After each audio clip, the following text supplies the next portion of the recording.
திருக்கோவிலூர் அருகே இளைஞரை முன்விரோதத்தின் காரணமாக சரமாரியாக வெட்டிவிட்டு தப்பியோடிய நபர்களை போலீசார் தேடி வருகின்றனர்.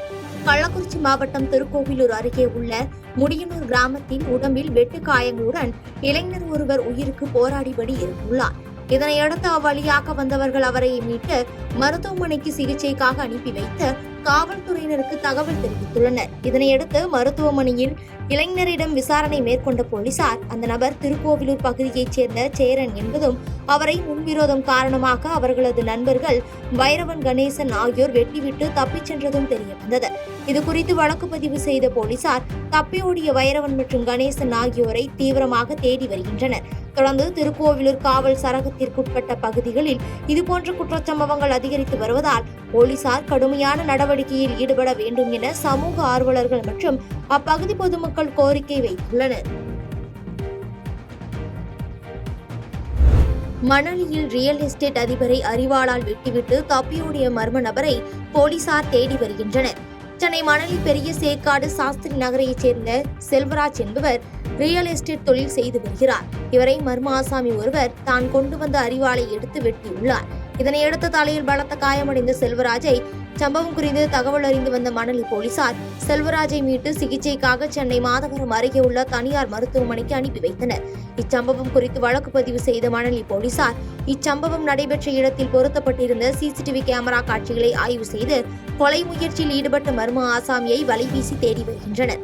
மேலும் விசாரணையில் கடந்த மார்ச் மாதம் அம்பத்தூரில் தினேஷ்பாபு என்கின்ற உடற்பயிற்சி ஆசிரியர் கொலை செய்யப்பட்ட வழக்கில் கைது செய்யப்பட்டு சிறையில் இருந்து செல்வராஜ் 2 மாதங்களுக்கு முன்புதான் ஜாமீனில் வெளியே வந்துள்ளார் என்றும் கொலை தொடர்பாக ஏற்பட்ட முன்விரோதம் காரணமாக இந்த கொலை முயற்சி நடந்துள்ளதா என பல்வேறு கோணங்களில் போலீசார் விசாரணை மேற்கொண்டு வருகின்றனர்.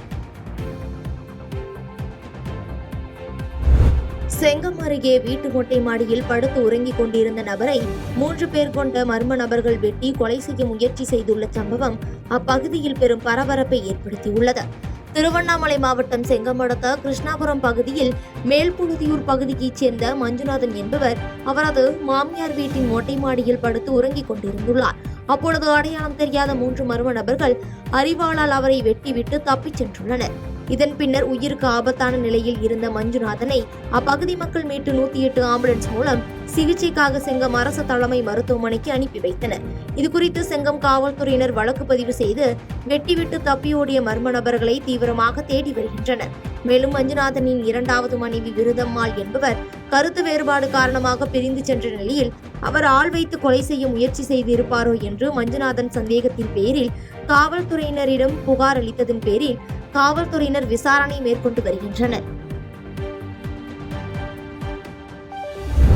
விஜய் தங்களின் கொள்கை என்ன என்பதை தெளிவுபடுத்த வேண்டும் என நாம் தமிழர் கட்சியின் தலைமை ஒருங்கிணைப்பாளர் சீமான் வலியுறுத்தியுள்ளார். திருச்சியில் உள்ள தனியார் விடுதியில் உலகத்தமிழ் கிறிஸ்தவர் இயக்கம் சார்பில் நடைபெறும் கலந்துரையாடல் நிகழ்ச்சி நடைபெற்றது. இதில் நாம் தமிழர் கட்சியின் தலைமை ஒருங்கிணைப்பாளர் சீமான் கலந்து கொண்டு கிறிஸ்தவர்களுடன் கலந்துரையாடினார். முன்னதாக செய்தியாளர்களை சந்தித்து பேசிய சீமான் பாஜக கொள்கையை எதிரி என விஜய் கூறுகிறார் என்றும் அப்படியென்றால் காங்கிரஸ் குறித்த அவருடைய நிலைப்பாடு என்ன என கேள்வி எழுப்பினார்.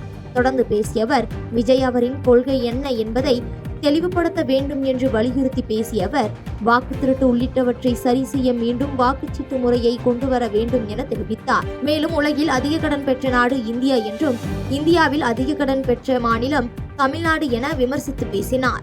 கொள்கை என்ன, அரசியல் எதிரி, கொள்கை எதிரி, இது ரெண்டே விடுவாதிருக்கு. இப்போ பாரதிய ஜனதா என்னுடைய கொள்கை எதிரினா என் கொள்கை என்னன்னு சொன்னாதான் அது எதிராக இருக்கா இல்லையான்னு எனக்கு தெரியும். என் கொள்கை என்ன? பாரதிய ஜனதா என் கொள்கை எதிரி, திமுக அரசியல் எதிரின்னு சொல்றதே ஒருத்தர் கொள்கையா இருக்கு. திமுக என்றாலே இந்து விரோத அரசு என்றும் திமுக ஒரு இந்து பண்டிகைக்கு கூட வாழ்த்து சொல்லாத தீய அரசாக இருக்கிறது என பாஜக தேசிய குழு உறுப்பினர் எச் ராஜா கடுமையாக விமர்சித்துள்ளார். ஈரோடு மாவட்டம் கோபிசெட்டிப்பாளையத்தில் நடைபெற்ற விநாயகர் சதுர்த்தி ஊர்வலத்தில் கலந்து கொள்வதற்காக வருகை தந்திருந்த பாஜக தேசிய செயற்குழு உறுப்பினர் எச் ராஜா செய்தியாளர்களை சந்தித்து பேட்டியளித்தார். அப்பொழுது பேசிய அவர் திமுக என்றாலே இந்து விரோத அரசு என்பது அனைவருக்கும் தெரிந்ததுதான் என்றும் ரம்ஜான், பக்ரீத், கிறிஸ்துமஸ் பண்டிகைக்கு வாழ்த்து சொல்லும் திமுக ஒரு இந்து பண்டிகைக்கு கூட வாழ்த்து சொல்லாத தீய அரசாக இருக்கிறது என்று காட்டம் தெரிவித்தார். தொடர்ந்து பேசிய அவர், அமெரிக்காவின் பொருளாதார பாரபட்ச நடவடிக்கைக்கு ஒவ்வொரு இந்திய மக்களும் பதிலடி கொடுக்க வேண்டும் என வலியுறுத்திய அவர், மற்ற நாடுகளோடு வர்த்தகத்தை அதிகரிப்பதன் மூலமாக அமெரிக்காவிற்கு ஏற்றுமதி செய்வதை நிறுத்துவது மூலமாக வரக்கூடிய இழப்பை சரி செய்ய முடியும் என தெரிவித்தார். மேலும் பேசிய அவர், சிறுபான்மையினர் வாக்குகள் மட்டுமே போதும் என விஜய் முடிவு செய்துள்ளார் என்றும், சிறுபான்மை வாக்கிற்காக மட்டுமே அரசியலுக்கு வந்திருப்பதாக அவர் கூறியுள்ளது இந்துக்கள் வாக்கு வேண்டாம் என முடிவு செய்து இருப்பதையே காட்டுகிறது என தெரிவித்தார். ரம்ஜானுக்கு, பக்ரீதுக்கு, கிறிஸ்துமஸுக்கு எல்லாம் வாழ்த்து சொல்லுவாங்க, சொல்லணும், பிரதமரே சொல்லணும். ஆனால் ஒரு இந்து பண்டிகை கூட வாழ்த்து சொல்லாத ஒரு இந்து விரோத தீய அரசு தமிழ்நாட்டில் இருந்து கொண்டிருக்கிறது. செய்திகளை உடனுக்குடன் தெரிந்து கொள்ள கீழ்கண்ட கேபிள் மற்றும் டிடிஹெச் நெட்வொர்க்குகளில் எம்நாடு செய்தி தொலைக்காட்சியை காணுங்கள். பாதகம் செய்பவரை கண்டால் நாம் பயம் கொள்ளலாகாது பாப்பா. மோதி மிதித்து விடு பாப்பா, அவர் முகத்தில் உமிழ்ந்து விடு பாப்பா. அண்மை செய்திகளை உடனுக்குடன் தெரிந்து கொள்ள இணைந்திருங்கள் எம்நாடு தொலைக்காட்சியுடன்.